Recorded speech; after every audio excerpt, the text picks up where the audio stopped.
चंद्रसेन राजा के ये संवाद को अपनी जिंदगी में उतारिएगा। बहुत बड़े बड़े दानी हो आप लोग, बहुत बड़े बड़े धर्मात्मा हो आप लोग, बहुत वीआईपी भी हो आप लोग। मैं 1,00,000 बेलपत्र शिव जी को चढ़ाती हूँ, मैं 1,25,000 चढ़ाती हूँ सावन के महीने में, मैं इतना भंडारा चढ़ाती हूँ सावन के महीने में, मैंने ये कर दिया, मैंने वो कर दिया। तुम 1,25,000 बेलपत्र चढ़ाओ चाहे 1 करोड़ बेलपत्र चढ़ाओ, तुम्हारी 1,25,000 बेलपत्र चढ़ाने में अगर तुम्हें अहंकार आता है तो वो 1 बेलपत्र शिव की उठाकर शिव पर चढ़ाने वाला आगे निकल जाता है। शंकर को तुम्हारी 1,25,000 बेलपत्र नहीं चाहिए। किसी पुराण में नहीं लिखा शंकर भगवान की कि तुम 1,25,000 बेलपत्र चढ़ाओ या 1,00,000 बेलपत्र चढ़ाओ। शंकर भगवान की कथा कहती है 1 बेलपत्र भी मुझे अपना मानकर दिल से चढ़ाएगा तो तू मेरा हो जाएगा। मुझे ज्यादा नहीं चाहिए, अपने दिल से मुझे दे।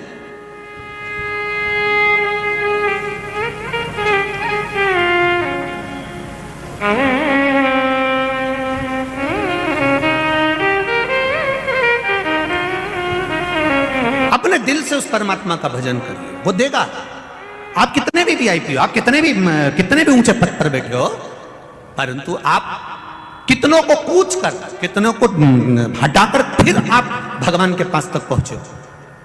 अब इतने जो पहले से खड़े हुए हैं, पहले से मन लगा कर बैठे हैं, दिल लगा कर बैठे हैं, उसको कष्ट देकर यदि आप शिव तक पहुंच भी जाओगे, शंकर नहीं मिल सकता, शिव नहीं मिल सकता।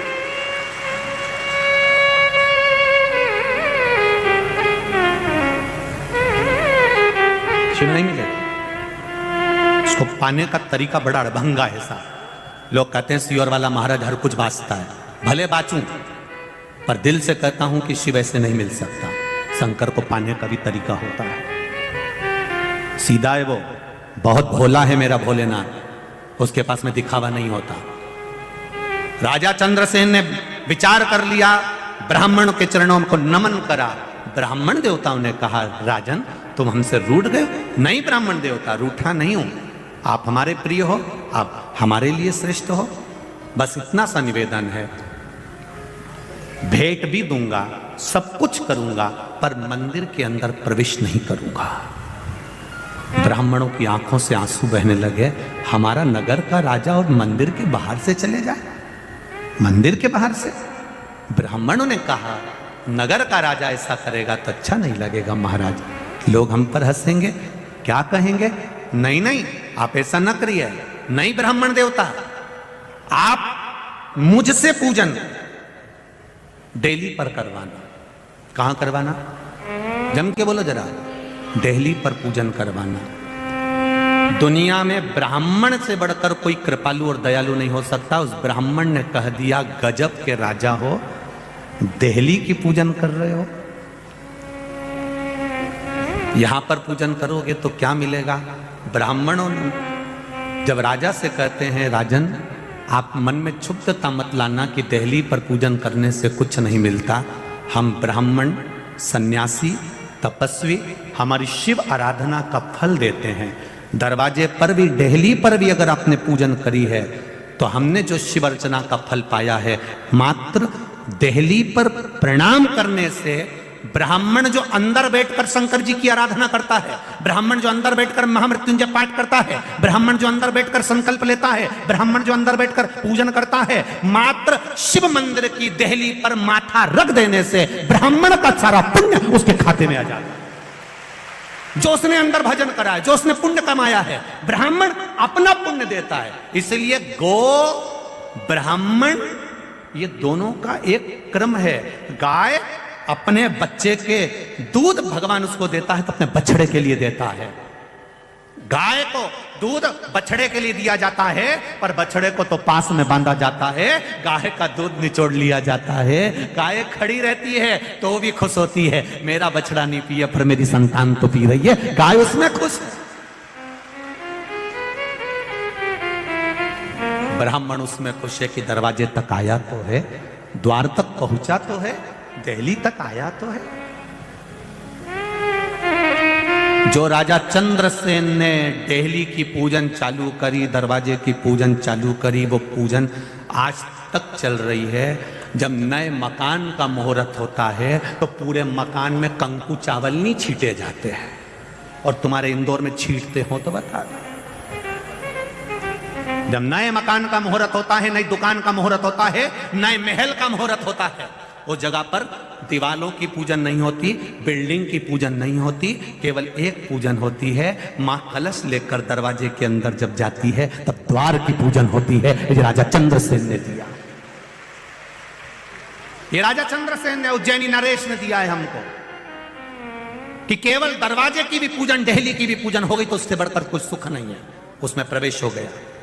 मेरी माताएं जब घर छोड़कर जाती हैं अपने मायके के लिए तो देहली को प्रणाम कर कर जाती हैं। बोलो दीजिए जी सही है कि गलत है? जब अंदर आती हैं तो देहली को प्रणाम करती हैं। बच्चा घर में जन्म लेता है, अंदर प्रवेश करेगी तो देहली को प्रणाम करेगी, कहीं जाएगी तो देहली को प्रणाम करेगी। वही माता ऐसी नहीं होती जो घर की दीवारों को माटा देगी। वो करे तो देहली को प्रणाम करेगी, देहली को, चौखट को प्रणाम करेगी, चौखट को। चंद्रसेन ने नियम बना लिया। ये नियम जितने लोग आस्था चैनल पर कथा सुन रहे हैं, जितने लोग फेसबुक यूट्यूब पर कथा सुन रहे हैं, जितने इस पंडाल में कथा सुन रहे हैं और चारों तरफ रोड पर बैठकर जितने लोग कथा सुन रहे हैं, उनसे केवल निवेदन करूंगा, आप शिव के मंदिर अंदर नहीं जा सकते। बहुत जल्दी है आपको जाने की, ऑफिस जाने की, दुकान जाने की, तो शंकर के मंदिर के वहां गाड़ी को रोको और इस माथे को शिव के सामने झुका दो, उसमें पूरा फल प्राप्त, पूरा फल। वो गवर्नमेंट के जितने भी ऑफिस है उसमें जाके देखना, सील होती है, सील, ये सब सील होती है, और सील में उल्टे अक्षर लिखे रहते हैं, लिखे होते हैं, उल्टे लिखे होते हैं, पाऊ को लगा दो तो सीधे हो जाते हैं। बस यही कि यही अपना जिंदगी है। अपने भी ये सिर स्टाम्प है, सील है, इसमें कई चीजें उल्टी लिखी है कि तेरे जीवन में एक्सीडेंट होगा, तेरे जीवन में दुख आएगा, तेरे जीवन में ये होगा, जो उल्टा लिखा है इसको ले जाके मैं ठप्पा लगा, जैसे ही ठप्पा लगा सीधा हो गया, उल्टे से सुलटा सीधा। अब ब्रह्मा जी भी सोच में पड़े रहेंगे, क्यों रे ये कमलाबाई के यहाँ तो मैंने लिखा था कि ये दुख आएगा, तो ये कमलाबाई का ये साल में इतना दुख आना था, ये कहाँ गया? कि कहीं नहीं गया, कमलाबाई ने शिव पुराण सुन ली और वो शंकर जी के मंदिर चली गई और रोज शंकर जी की देहली पर पांव पड़ के आए तो जो उल्टा था सीधा हो गया, सुलट गया। सब कमलाबाई चतुर हो गई।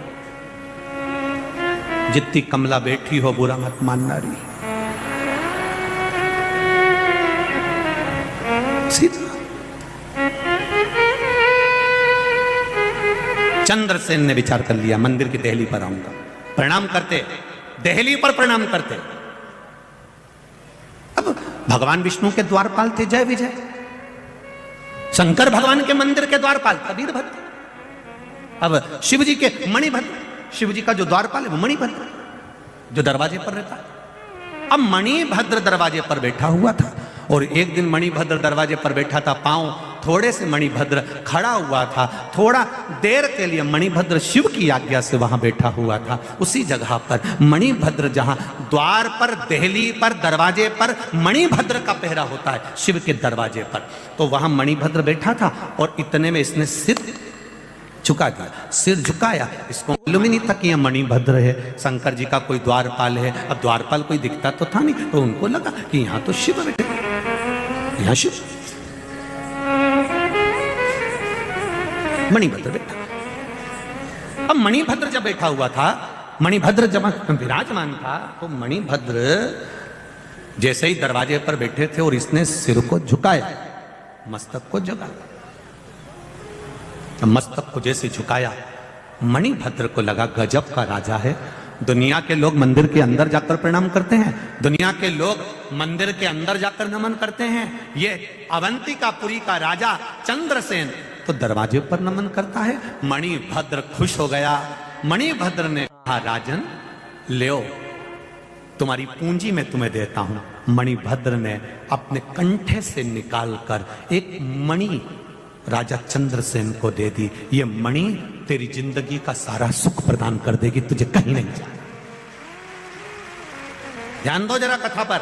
केवल दरवाजे पर धोख लगाने पर, प्रणाम करने पर राजा चंद्रसेन को एक मणि ऐसी मिल जाती है जो मणि राजा चंद्रसेन अपने पास में रख लेता है। वो मणि का सुख राजा चंद्रसेन को मिल जाता है। आसपास के सारे राज्यों में खबर हो गई, राजा चंद्रसेन के पास एक ऐसी मणि है जो मणि सोना उगलती है, धन देती है, वैभव देती है, सत्ता देती है, प्रतिष्ठा देती है।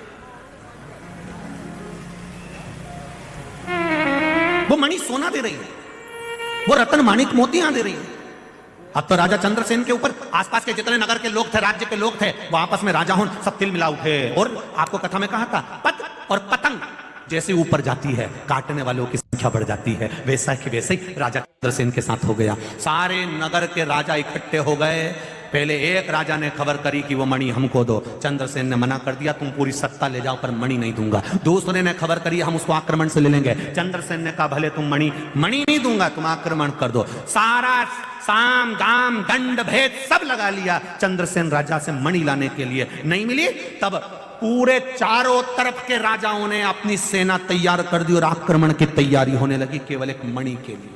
केवल एक मणि जो मणिभद्र ने दी थी, जो शिवजी के द्वार से प्राप्त हुई थी, उस मणि के लिए आक्रमण करने की तैयारी हो गई। राजा को मालूम पड़ा आज चारों तरफ से सेनाएं तैयार होकर अवंतिकापुरी पर आक्रमण करने आ रही है। धर्म पत्नी के पास में